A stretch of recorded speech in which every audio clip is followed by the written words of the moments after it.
My name is Ryan McBride. I'm a 2011 graduate of New England School of Photography. I had Ryan McBride as a student in visual journalism. He was tenacious, constantly working, just constantly doing more than asked. And you know, if there was one student that maybe didn't have as much skill as the brightest, the best student, Ryan outworked him or her.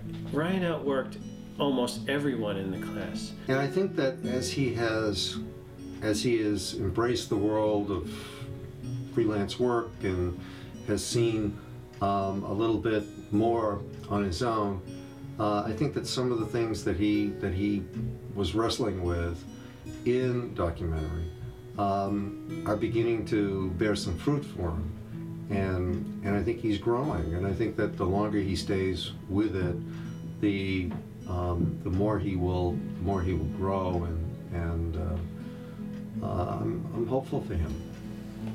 The Guatemala project was with a group, Visual Reportage, by Glenn Cooper and Michael Hintlin, who are both teachers at NESOP. And we went on a reportage trip to document certain things going on with the God's Child's project.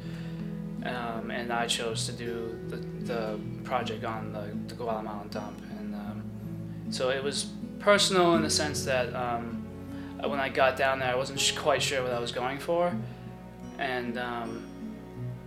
But when things kind of unraveled, you know, I knew right away that this was the story I wanted, and the message I was trying to relay was, while we don't see where the trash goes oftentimes in sort of our society, you know, when you're going to certain places like Guatemala, they can be very destination type in certain areas, especially Antigua, not so far from a very beautiful place. You're kind of very shocked at what you see at first, and to see a family living there and seeing them actually have to live off of, you know, someone else's trash was quite, you know, amazing for me to see. Not so much in a good way, but in a really horrible way. What's surprising is that his growth, and then in a 10-day workshop in Guatemala where, you know, he can't speak the language, how much he grew was astounding. Not only as a photographer and a visual journalist, but as a person.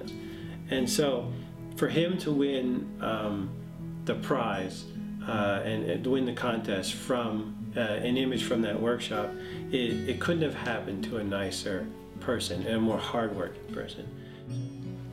NESOP was a great experience. We had a great community. The atmosphere is awesome. You always come into school, and it's you know, you're a photographer, and everyone wants to support you. So it's awesome. The best thing about NESOP for me was definitely the community. When you're sort of walking around and maybe you're down unsure of your work, and there's always someone to pick you up, whether it's an instructor or a student or one of the staff members. Everyone's ready to help you out and make sure you do your best. And you know, we definitely learned from the best here, so that was definitely the best part of NESOP for me. My NESOP experience was great from the day I walked in till the day I graduated. These 2 years really made me the photographer I am.